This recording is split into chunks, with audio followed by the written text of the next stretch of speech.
ತೊಳೆದಿಟ್ಕೊಂಡಿದ್ದೀನಿ. ಒಂದು ದೊಡ್ಡದಷ್ಟು, ಒಂದು ಇಡಿಯಷ್ಟು ಇದು ಅಲಸಂದಿ ಕಾಳು ಬೇಯಿಸ್ಕೊಂಡಿದ್ನಲ್ಲ ಅದು ನೋಡಿ. ಈ ಖಾರ ಎಲ್ಲ ಇವಾಗಿರುತ್ತೆ, ಹೆಸರು ಕಲಸೋದು.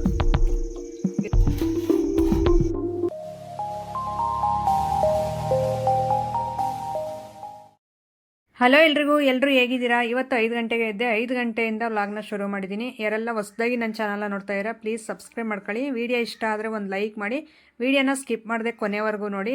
ವಿಡಿಯೋ ಬಗ್ಗೆ ಏನು ಅನ್ನಿಸ್ತು ಅಂತ ನನಗೆ ಕಾಮೆಂಟ್ ಸೆಕ್ಷನಲ್ಲಿ ತಿಳಿಸಿ, ನಾನು ತಪ್ಪದೆ ನಿಮ್ಮ ಕಾಮೆಂಟ್ಸ್ಗೆಲ್ಲ ರಿಪ್ಲೈ ಮಾಡ್ತೀನಿ. ಇವತ್ತು 5 ಗಂಟೆಗೆ ಎದ್ಬಿಟ್ಟು ನೋಡಿ, ಫಸ್ಟು ಹೊರಗಡೆದೆಲ್ಲ ಕಸ ಹೊಡೆದು ಆಮೇಲೆ ಈಚೆ ಕಡೆದೆಲ್ಲ ತೊಳೆದೆ, ನೀರೆಲ್ಲ ಹಾಕ್ಬಿಟ್ಟು ಈಗ ಬಾಗಿಲಿಗೆಲ್ಲ ಬಟ್ಟಿಟ್ಟು, ಅಂದರೆ ಇದಾದಮೇಲೆ ಬಾಗಿಲಿಗೆ ಬಟ್ಟಿಡ್ತೀನಿ. ಸೊ ಈಗ ಹೊರಗಡೆದೆಲ್ಲ ನೀರೆಲ್ಲ ಚಿಮ್ಕಿಸ್ಬಿಟ್ಟು ಆ ಬೀದಿ ಎಲ್ಲ ಹುಡುಗಿ ಅಲ್ಲಿ ರಂಗೋಲಿ ಬಿಡಿಸೋಣ ಅಂತಂದು ಹೇಳ್ಬಿಟ್ಟು ಹೊರಗಡೆ ಬಂದೆ. ಅಷ್ಟರಲ್ಲಿ ಇಲ್ಲಿ ಬೆಳಿಗ್ಗೆ ಎದ್ದಿದ ತಕ್ಷಣ ನಮ್ಮ ಏರಿಯಾ ನಿಜವಾಗ್ಲೂ ಎಷ್ಟು ಚೆನ್ನಾಗಿ ಕೂಲಾಗಿರುತ್ತೆ ಅಂದರೆ, ಆ ಕಡೆ ಈ ಕಡೆ ಸಂದಿ ನೋಡ್ತಾ ಇರ್ಬೋದು ನೀವು, ತುಂಬ ಚೆನ್ನಾಗಿರುತ್ತೆ. ಅದರಲ್ಲಿ ಅಕ್ಕಪಕ್ಕ ಅಂದರೆ ಈ ಕಡೆ ಮನೆಯವರು ಮತ್ತು ಈ ಕಡೆ ನಮ್ಮ ಅಮ್ಮವ್ರ ಮನೆಯವರು ಎಲ್ಲರೂ ನಾನು ಎದ್ದಾಗಲೇ ಎದ್ದುಬಿಡ್ತಾರೆ. ಎಲ್ಲರದ್ದು ಅದೇ ಟೈಮಿಂಗ್ಸೇ, 5 ಗಂಟೆ ಇಲ್ಲ 4:45, 5:15 ಹಿಂಗೆ ಎದ್ಬಿಡ್ತೀವಿ ಎಲ್ಲರೂ. ಎದ್ದಿದ ತಕ್ಷಣ ಈ ಕೆಲಸಗಳು ಫಸ್ಟ್ ಎಲ್ಲರ ಮನೆ ಮುಂದೆನೂ ಮಾಡ್ತಾಯಿರ್ತೀವಿ. ಹಾಗೆ ನಾನು ಈಗ ಎಲ್ಲ ಈಚೆ ಕಡೆದೆಲ್ಲ ನೀರು ಹಾಕ್ಬಿಟ್ಟು ಬೀದಿಗೆ ಹೊರಗಡೆದೆಲ್ಲನೂ ಈಗ ರಂಗೋಲಿ ಚಿಕ್ಕದಾಗಿ ಅಲ್ಲೊಂದು ರಂಗೋಲಿ ಬಿಡಿಸೋಣ ಅಂತ. ಇನ್ನು ಮೇಲ್ಗಡೆ ಬಿಡಿಸೋದಕ್ಕೆ ನಮ್ಮ ಪಾರು ಇದನ್ನೇ ಇಳಿಸಲ್ಲ, ಇನ್ನು ಮೇಲ್ಗಡೆ ಬಿಡಿಸಿದ್ರೆ ಅದನ್ನು ಎಲ್ಲ ಫುಲ್ ತುಳ್ದಾಳ್ಬಿಟ್ಟು ಎಲ್ಲ ಇದು ಮಾಡಿಬಿಡ್ತಾಳೆ. ಅದಕ್ಕೆ ಸದ್ಯಕ್ಕೆ ಇಲ್ಲೊಂದು ಬಿಡಿಸ್ಬಿಟ್ಟು ಆಮೇಲೆ ಬಾಗ್ಲ ಹತ್ರ ಬಟ್ಟೆಲ್ಲ ಇಡೋಣ ತೊಳೆದು ಅಂತ. ಈಗ ರಂಗೋಲಿ ನೀಟಾಗಿ ಆ ಥರ, ಅದು ಸ್ವಲ್ಪನೇ ಪ್ಲೇಸ್ ಇರೋದು, ಅದಕ್ಕೋಸ್ಕರ ಆ ಥರ ಬಳ್ಳಿ ಟೈಪ್ ಡೈಲಿ ಆ ಥರ ಬಿಡಿಸ್ತಿ ಒಂಚೂರು ಇದು ಮಾಡ್ತೀನಿ, ಡೆಕೋರೇಷನ್ ಥರ ಅಷ್ಟೇ. ಸೊ ಇಲ್ಲ ದೊಡ್ಡ ದೊಡ್ಡ ರಂಗೋಲಿ ಬಿಡ್ಸೋಕ್ಕಲ್ಲಿ ಪ್ಲೇಸೇ ಇಲ್ಲ, ಯಾಕಂದರೆ ಇದು ಮನೆ ಕೊಳಾಯಿ ಅದು ನಲ್ಲಿಗೆ ಅಂತ ನಾನೆಲ್ಲ ಅಗದ್ಬಿಟ್ಟವ್ರೆ. ಅದು ಮಣ್ಣೆಲ್ಲ ಇದೆ ಹಿಂದ್ಗಡೆ, ನೀವು ನೋಡ್ತಾ ಇರ್ಬೋದು. ಇಷ್ಟೇ ಸಿಮೆಂಟ್ ರೋಡ್ ಇರೋದು, ಅದು ಹಿಂದ್ಗಡೆದೆಲ್ಲ ಮಣ್ಣು ರೋಡು.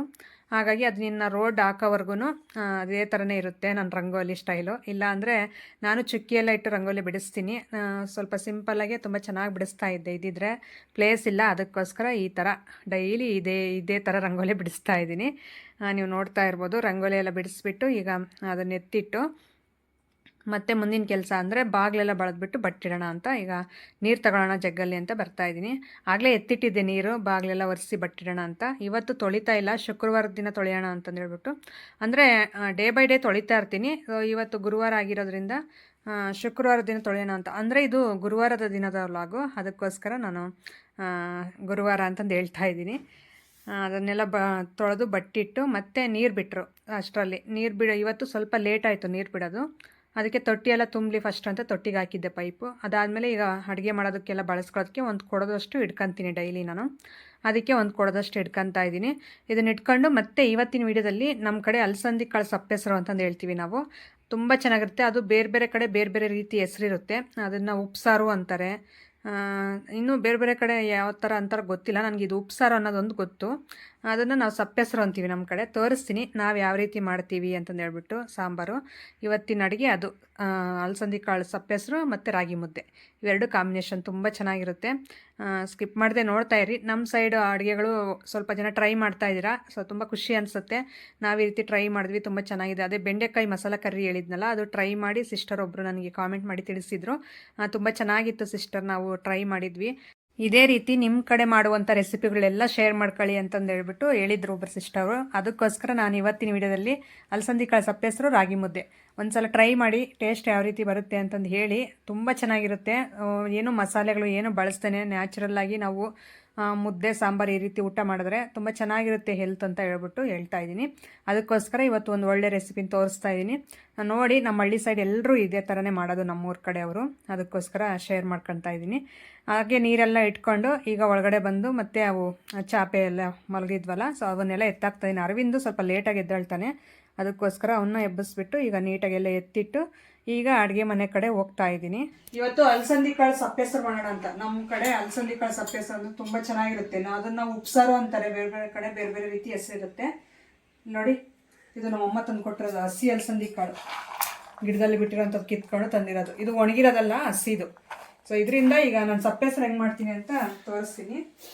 ಸಪ್ಪೆಸರು ಮಾಡಿ ಮುದ್ದೆ ಮಾಡಬೇಕು ಇವತ್ತು ಸಂಜೆ ಊಟಕ್ಕೆ. ನಮ್ಮ ಮನೆಯವರು ಇದ್ದಾರೆ, ಸೊ ಹಂಗಾಗಿ ಇದಕ್ಕೆ ಫಸ್ಟ್ ಹೆಸರಿಟ್ಬಿಟ್ಟು ಬೇಗ ಅಡುಗೆ ಕೆಲಸ ಎಲ್ಲ ಮುಗಿಸ್ಬೇಕು.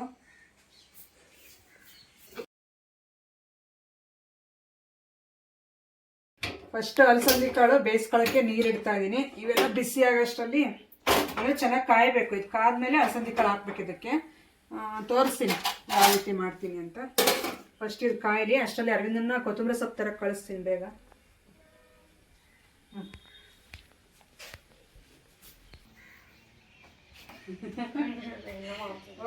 ಬಿರಿಯಾನಿ ಹೋಗಿ ಇಲ್ಲ, ದುಡ್ಡು ಕೊಡಲ್ಲ, ಹೋಗು. ಕೊಡಲ್ಲ, ಹೋಗಲೇ. 5 ರೂಪಾಯಿ ತಗ ಅಷ್ಟೇ, ಇನ್ನು 5 ರೂಪಾಯಿ ವಾಪಸ್ ತಗೋಬ. ಒಂದು ಕೊತ್ತಂಬರಿ ಸೀಡ್ ಅಷ್ಟೇ, ಹಸಿಮೆಣಸಿನಕಾಯಿ ಇದ್ದಾವೆ. ಹೋಗ್ಬಿಡಿಂದ. ಈಗ ಸೊಪ್ಪು ಹೆಸ್ರಿಗೆ ಏನೇನು ಬೇಕಂದ್ರೆ ಅದು ಜೋಡಿಸ್ಕೊಳ್ಳೋಣ. ಒಂದು ಕೊತ್ತಂಬರಿ ಸೊಪ್ಪು ಹೋಗಿದ್ದಾನೆ ಬರೋಷ್ಟರಲ್ಲಿ. ಬೆಳ್ಳುಳ್ಳಿ, ಹಸಿಮೆಣಸಿನ್ಕಾಯಿ, ಸ್ವಲ್ಪ ಉಪ್ಪು ಹಾಕ್ಕೋಬೇಕಿನ್ನು, ಮತ್ತು ಇದಕ್ಕೆ ಹುಣಸೆ ಹಣ್ಣು, ಕೊತ್ತಂಬರಿ ಸೊಪ್ಪು. ಅಂದರೆ ನಾನು ಅದನ್ನು ಕಿವುಚ್ಬೇಕಾದ್ರೆ ತೋರಿಸ್ತೀನಿ ಸೊಪ್ಪು ಹೆಸ್ರಿಗೆ ಏನೇನು ಬೇಕು ಅಂತ. ಈಗ ಸದ್ಯಕ್ಕೆ ಬೆಳ್ಳುಳ್ಳಿ ಎಲ್ಲ ಸುಲಿದು ನೀಟಾಗಿ ಹಸಿಮೆಣಸಿನ್ಕಾಯಿ ಹುರಿದಿಟ್ಕೊಳ್ಳೋಣ. ಅರವಿಂದ್ ಕೊತ್ತಂಬರಿ ಸೊಪ್ಪು ತರ್ತಾನೆ. 10 ರೂಪಾಯಿ ಕೇಳ್ತಾ ಇದ್ದ, ಏನಾದ್ರು ತಿಂತೀನಿ ಕೊಡಮ್ಮ ಅಂತ. ಅವ್ನು ಹೆಂಗೆ ಅಂದರೆ ಕೊಡೋಕೆ ಸ್ಟಾರ್ಟ್ ಮಾಡಿಬಿಟ್ರೆ ಈಗ 10 ರೂಪಾಯಿ, ಇನ್ನೊಂದು ಸ್ವಲ್ಪ ಹೊತ್ತು ಬಿಟ್ಟು ಇನ್ನೂ 10 ರೂಪಾಯಿ ಕೇಳ್ತಾನೆ. ಹಂಗೆ ಸೊ ಮಲ್ಗಾಶಲ್ಲಿ ಒಂದು 30-40 ರೂಪಾಯಿ ಕೇಳ್ಬಿಡ್ತಾನೆ. ಸ್ಟಾರ್ಟಿಂಗಲ್ಲೇ ಕೊಡಲಿಲ್ಲ ಅಂದರೆ ಸುಮ್ಮನೆ ಆಗ್ಬಿಡ್ತಾನೆ. ಅದಕ್ಕೆ ಹೋಗು ಅಂದರೆ ಬಿಡಲಿಲ್ಲ, ನಾನು ಹೋಗಲ್ಲಿ ತರಲ್ಲ ಅಂತ ಅಂದ. ಅದಕ್ಕೆ ಕೊಟ್ಟೆ 10 ರೂಪಾಯಿ. ಸೊ ಅದಕ್ಕೋಸ್ಕರ ಅಷ್ಟೇ ಅಲ್ಲಿ ಮಾತಾಡಿದ್ದು. ಆಗಲೇ ನೀರಿಟ್ಟಿದ್ನಲ್ಲ ಅಲಸಂದಿಕಾಳು ಬೇಯಿಸ್ಕೊಳ್ಳೋದಕ್ಕೆ. ಈಗ ನೀರೆಲ್ಲ ಕಾದಿದೆ ನೋಡಿ. ಅಲಸಂದಿಕಾಳು ನೀಟಾಗೆಲ್ಲ ತೊಳೆದಿಟ್ಕೊಂಡಿದ್ದೀನಿ. ಈಗ ಈ ನೀರಿಗೆ ಹಾಕೋಣ. ಇದು ಕಪ್ಪದಾಗ ಕಾಣಿಸ್ತೈತಲ್ಲ, ಇದು ಅಲಸಂದಿಕಾಳು. ಇದೇನು ಕೆಟ್ಟೋಗಿಲ್ಲ, ಕಲರ್ ಅಷ್ಟೇ ಆ ರೀತಿ ಇದೆ. ಆಮೇಲೆ ಎಲ್ಲ ಕೆಟ್ಟೋಗಿರೋದೆಲ್ಲ ಹಾಕಿದ್ದೀರ ಅಂದ್ಕೋಬೇಡಿ ಅಷ್ಟೇ. ಇದಕ್ಕೆ ಒಂಚೂರು ಉಪ್ಪು ಹಾಕ್ಬಿಟ್ಟು ಬೇಯಿಸ್ಕೊಳ್ಳೋಣ. ಚೆನ್ನಾಗಿ ಬೆಂದಾದ್ಮೇಲೆ ಹೆಸರು ಈ ಅಲಸಂದಿಕಾಳು ಡಿವೈಡ್ ಮಾಡಬೇಕು ನೋಡಿ. ಈಗ ಉಪ್ಪು ಹಾಕ್ಬಿಟ್ಟು ಚೆನ್ನಾಗಿ ಉಪ್ಪು ಇಳುತ್ತೆ ಅಲಸಂದಿಕಾಳು. ಈ ರೀತಿ ಉಪ್ಪು ಹಾಕಿದ್ರೆ ಬೇಯಬೇಕಾದ್ರೆ. ಅದಕ್ಕೆ ಇನ್ನೊಂದು ಚೂರು ಹಾಕ್ಕೊಂತೀನಿ. ಇಷ್ಟು ಹಾಕಿ ಬೇಯಿಸ್ಕೊಳ್ಳೋದು. ಇನ್ನು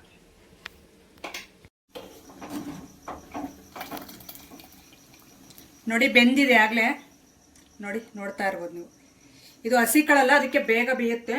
ಈಗ ಈ ಕಾಳುನು ಮತ್ತೆ ನೀರು, ಇದು ಹೆಸರು ಸಪ್ರೇಟ್ ಮಾಡ್ಕೊತೀನಿ. ಈಗ ಇದಕ್ಕೆ ಡಿವೈಡ್ ಮಾಡ್ಕೊಳ್ಳಿ. ಅಂದರೆ ಗುಬ್ರಿ ಬೇಷನ್ ಅದು ಡಿವೈಡ್ ಮಾಡೋದ್ರೆ ಐತೆ, ಏನು ಬೇಡ, ಸ್ವಲ್ಪ ಇದಾವಲ್ಲ ಕಾಳು, ಅದಕ್ಕೆ ನಾನು ಹಿಂಗೆ ಬಸಿತಾ ಇದ್ದೀನಿ ನೀರೆಲ್ಲನು ನೋಡಿ. ಈ ಥರ ಬಸ್ಬಿಟ್ಟು ಈ ಹೆಸರಿಗೆ ಸ್ವಲ್ಪ ಹುಣಸೆ ಹಣ್ಣು ಹಾಕಬೇಕು. ಚೆನ್ನಾಗಿ ಹುಳಿ ಎಲ್ಲ ಬಿಟ್ಕೊಳುತ್ತೆ.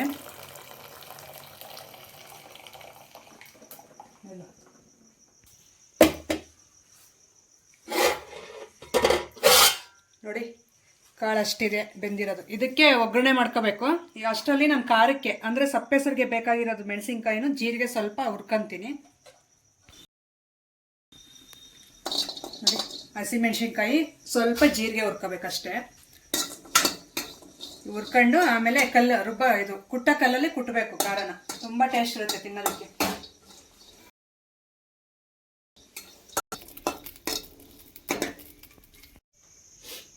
ಈಗ ಅಲಸಂದಿಕಾಳು ಬೇಯಿಸ್ಕೊಂಡಿದ್ನಲ್ಲ, ಅದಕ್ಕೆ ಒಗ್ಗರಣೆ ಹಾಕ್ಬೇಕು ಕಾಳಿಗೆ. ತುಂಬ ಚೆನ್ನಾಗಿರುತ್ತೆ ತಿನ್ನೋಕ್ಕೆ. ಸೊ ಅದಕ್ಕೆ ಎಣ್ಣೆ ಕಾಯಿಸ್ಕೊಂಡು ಸ್ವಲ್ಪ ಜೀರಿಗೆ ಸಾಸಿವೆ ಹಾಕಿದ್ದೀನಿ.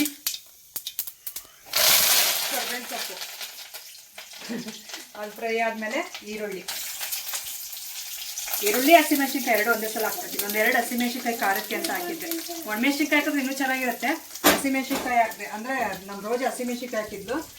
ಗುಗ್ರಿ ಜೊತೆ ತಿಂತಾ ಇದ್ರೆ ತುಂಬ ಚೆನ್ನಾಗಿತ್ತು. ಅದಕ್ಕೆ ನಾನು ಹಸಿಮೆಣಸಿನ್ಕಾಯಿ ಹಾಕಿದ್ದೀನಿ.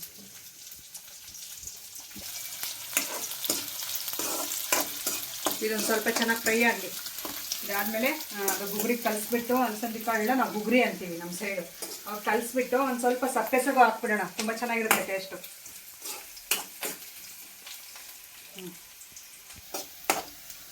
ನೋಡಿ ಎಲ್ಲ ಬೆಂದಿದೆ. ಈಗ ಇದು ಸ್ವಲ್ಪ ತಗೊಂಡು ಈ ಸಪ್ಪೆಸರಿಗೆ ಸ್ವಲ್ಪ ಹಾಕೋಣ. ಸಾಕಿದಕ್ಕೆ ಇನ್ನಿರೋದು ಗುಗ್ರಿಗೆ ಹಾಕೋಣ ನೋಡಿ. ಈ ಗುಗ್ರಿ ಇದ್ರಾಗ ಹಾಕ್ತೀನಿ.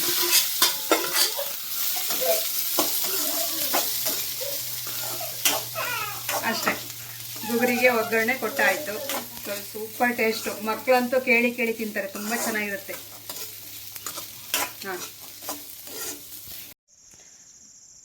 ನೋಡಿ, ಸಪ್ಪೆಸರಿಗೆ ಬೇಕಾಗಿರೋದು ನಾನು ಏನೇನು ಜೋಡಿಸ್ಕೊಂಡಿದ್ದೀನಿ ಅಂದರೆ ಬೆಳ್ಳುಳ್ಳಿ ಒಂದು ದೊಡ್ಡದಷ್ಟು, ಒಂದು ಇಡಿಯಷ್ಟು ಇದು ಅಲಸಂದಿಕಾಳು ಬೇಯಿಸ್ಕೊಂಡಿದ್ನಲ್ಲ ಅದು, ಮತ್ತು ಒಂದು 2 ತೊಳೆಯಷ್ಟು ಹುಣಸೆ ಹಣ್ಣು, ಸ್ವಲ್ಪ ಕೊತ್ತಂಬರಿ ಸೊಪ್ಪು, ಮತ್ತು ಖಾರಕ್ಕೆ ಹಸಿಮೆಣಸಿನ್ಕಾಯಿ, ಸ್ವಲ್ಪ ಜೀರಿಗೆ ಲೈಟಾಗಿ ಬಿಸಿ ಮಾಡ್ಕೊಂಡು ಇಟ್ಕೊಂಡಿದ್ದೀನಿ. ಸೊ ಇಷ್ಟು. ಆಮೇಲೆ ಒಂದು ಸ್ವಲ್ಪ ಉಪ್ಪು, ಇದು ಹೆಸರಿಗೆ ಕಡಿಮೆ ಹಾಕಿರ್ತೀವಲ್ಲ, ಸೊ ಕಡಿಮೆ ಆದರೆ ಎಲ್ಲ ಕುಟ್ಟಿದ್ಮೇಲೆ ಅದಿರಲಿ ಅಂತ ಉಪ್ಪು ಇಟ್ಕೊಂಡಿದ್ದೀನಿ. ಇದು ಸಪ್ಪೆ ಹೆಸರು. ಈಗ ಇದು ರುಬ್ಬ ಕಲ್ಲಲ್ಲಿ ಅಂದರೆ ಕುಟ್ಟ ಕಲ್ಲಲ್ಲಿ ಕುಟ್ಕೊಳ್ಳೋಣ, ಚೆನ್ನಾಗಿರುತ್ತೆ.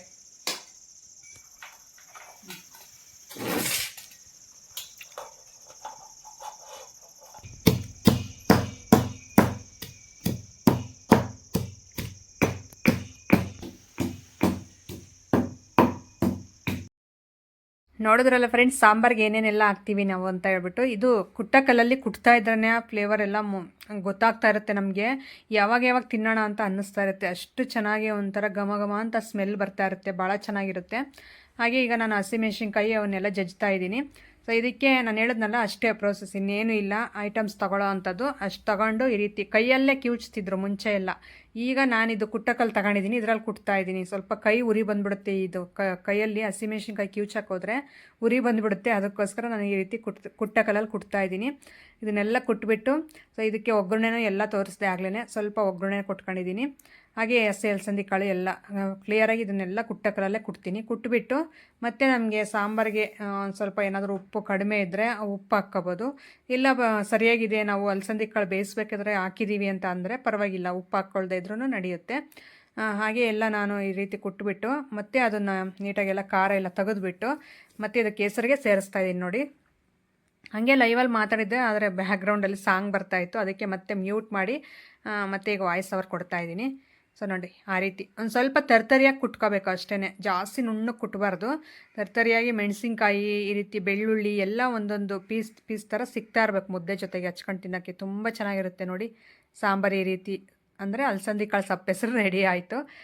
ಇದಕ್ಕೆ ನಾನೀಗ ರಾಗಿ ಮುದ್ದೆ ಮಾಡಿದ್ದೀನಿ. ಅದನ್ನೇನು ಪ್ರೋಸೆಸ್ಸಾಗಿ ತೋರಿಸ್ತೀನಿ ಒಂದು ವಿಡಿಯೋದಲ್ಲಿ, ಇದನ್ನೇನು ಪ್ರೋಸೆಸ್ಸಾಗಿ ತೋರ್ಸೋಕ್ಕೆ ಹೋಗಿಲ್ಲ. ರಾಗಿ ಮುದ್ದೆ ಇನ್ನೇನು ಎಲ್ಲರೂ ಮಾಡುವಂಥದ್ದೇ, ಸ್ವಲ್ಪ ನಾವು ಅಕ್ಕಿ ಹಾಕಿ ಮಾಡ್ತೀವಿ ಅಷ್ಟೇ. ಈಗ ಅದನ್ನು ಒಂದು ಕಡೆ ಎತ್ತಿಟ್ಬಿಟ್ಟು ಈಗ ಹತ್ರದಿಂದ ತೋರಿಸ್ತೀನಿ ನೋಡಿ, ಎಷ್ಟು ಚೆನ್ನಾಗಿ ಕಾಣಿಸುತ್ತೆ. ಒಳ್ಳೆ ಎಮ್ಮಿಯಾಗಿ, ನಿಜವಾಗ್ಲೂ ಸ್ಪೈಸಿಯಾಗಿ, ಖಾರವಾಗಿ ತುಂಬ ಚೆನ್ನಾಗಿರುತ್ತೆ ಮುದ್ದೆ ಜೊತೆ. ಸೊ ಇಷ್ಟೇ. ಇದಕ್ಕೆ ನಾನೀಗ ಮುದ್ದೆ ಮಾಡಿದ್ದೆ. ಅಷ್ಟರಲ್ಲಿ ಮಾನ್ವಿಕು ಇಲ್ಲೇ ಆಟಾಡ್ತಾ ಇದ್ದ. ಅವನಿಗೆ ಹುಷಾರು ಬೇರೆ ಇಲ್ಲ, ಜ್ವರ ಬರ್ತಿತ್ತಲ್ಲ. ಈ ಥರ ಸಪ್ಪೆಸರು ಮುದ್ದೆ ಅಂದರೆ ಅವನು ಇಷ್ಟಪಡ್ತಾನೆ. ಅದಕ್ಕೆ ನಾನು ಜೊತೆಯಲ್ಲೇ ಕೂರಿಸ್ಕೊಂಡೆ. ಊಟ ಮಾಡೋಣ, ಅಲ್ಲಿ ಮಾಡಬಾರ್ದು ಇವತ್ತು, ಇಲ್ಲೇ ಮಾಡಬೇಕು ಅಂತ ಕೂರಿಸ್ಕೊಂಡ್ರೆ, ಅದಕ್ಕೆ ಕುತ್ಕೊಂಡು ಅವ್ನು ನೋಡ್ರಿ ರೆಡಿಯಾಗಿ. ಸೊ ಅದು ಹೇರ್ ಕಟ್ ಮಾಡಿಸ್ತಿದ್ವಿ. ಅವರು ನೆಕ್ಸ್ಟ್ ಮಂತು ಇದು ಕದ್ರಿ ಲಕ್ಷ್ಮೀನರಸಿಂಹಸ್ವಾಮಿ ದೇವಸ್ಥಾನಕ್ಕೆ ಹೋಗ್ತಾರೆ. ನಮ್ಮಮ್ಮ ಅವ್ರದ್ದು ಅದೇ ಮನೆ ದೇವರು. ಆವಾಗ ಇವನು ಬೋಡ ಮಾಡಿಸ್ತಾನಂತೆ, ಅಂದರೆ ಗುಂಡು ಮಾಡಿಸ್ತಾರೆ. ಅದಕ್ಕೆ ಇನ್ನು ಅದು ಹೇರ್ ಕಟ್ ಮಾಡಿಸಿಲ್ಲ, ಹುಷಾರು ಬೇರೆ ಇಲ್ಲ, ಹಾಗೆ ಇದ್ದಾನೆ. ಈಗ ಮುದ್ದೆ ಎಲ್ಲರೂ ಕುತ್ಕೊಂಡು ಈಗ ಒಟ್ಟಿಗೆ ಸ್ವಲ್ಪ ಅದು ಒಗ್ಗರಣೆ ಕೊಟ್ಟಿದ್ನಲ್ಲ ಅಲಸಂದಿ ಕಾಳು ಹಸಿದು, ಅದು ಸ್ವಲ್ಪ ಅಲಸಂದಿ ಕಾಳು ಸೈಡ್ಗೆ ಒಂದು ಮುದ್ದೆ ಮತ್ತು ಇದು ಸಪ್ಪೆಸರು ಅಷ್ಟು ಇಟ್ಟಿದ್ದೀನಿ ನಮ್ಮ ಮನೆಯವ್ರಿಗೊಂದು ತಟ್ಟೆಯಲ್ಲಿ. ಈಗ ನಾನು ಮಾನ್ವಿಕ್ಕು ಇಬ್ಬರು ಒಂದು ತಟ್ಟೆಯಲ್ಲಿ ಕೂತಿದ್ದೀವಿ ತಿನ್ನೋಕ್ಕೆ ಅಂತ. ಇದಾಗಿತ್ತು ಫ್ರೆಂಡ್ಸ್ ಇವತ್ತಿನ ವೀಡಿಯೋ. ನೀವೊಂದು ಸಲ ಟ್ರೈ ಮಾಡಿ ಯಾವ ರೀತಿ ಬಂತು ಅಂತ ಹೇಳಿ. ಹಾಗೆ ನನ್ನ ವೀಡಿಯೋ, ನನ್ನ ಮಾತಿನ ಬಗ್ಗೆ, ನನ್ನ ವ್ಲಾಗ್ಸ್ ಬಗ್ಗೆ ನಿಮಗೇನು ಅನ್ನಿಸ್ತು ಅಂತ ಕಾಮೆಂಟ್ ಸೆಕ್ಷನಲ್ಲಿ ತಿಳಿಸೋದು ಮಾತ್ರ ಮರಿಬೇಡಿ. ಆದಷ್ಟು ಒಳ್ಳೆ ರೀತಿಲಿ ಕಾಮೆಂಟ್ಸ್ ಮಾಡೋಕ್ಕೆ ಟ್ರೈ ಮಾಡಿ. ನಿಮ್ಮ ಕಾಮೆಂಟ್ಸ್ಗೆಲ್ಲ ನಾನು ರಿಪ್ಲೈ ತಪ್ಪದೆ ಮಾಡ್ತೀನಿ. ಮಾನ್ವಿಕನಿಗೆ ತುಂಬ ಚೆನ್ನಾಗಿದೆ ಅಂತ ಸಾಂಬಾರು ಮುದ್ದೆ, ಅತ್ತೆ ಇದೆಲ್ಲ ಊಟ ಮಾಡ್ತೀನಿ ಅಂತಿದ್ದಾನೆ. ಆಯ್ತು, ಇದೆಲ್ಲ ಊಟ ಮಾಡು ಅಂತಂದೇಳಿ ನಾವು ಈಗ ಊಟ ಮುಗಿಸ್ತಾ ಇದ್ದೀವಿ. ಇದಾಗಿತ್ತು friends. Thank you for watching. ನಾಳೆ ಒಂದು ಒಳ್ಳೆ ವ್ಲಾಗ್ ಮುಖಾಂತರ ಸಿಗ್ತೀನಿ.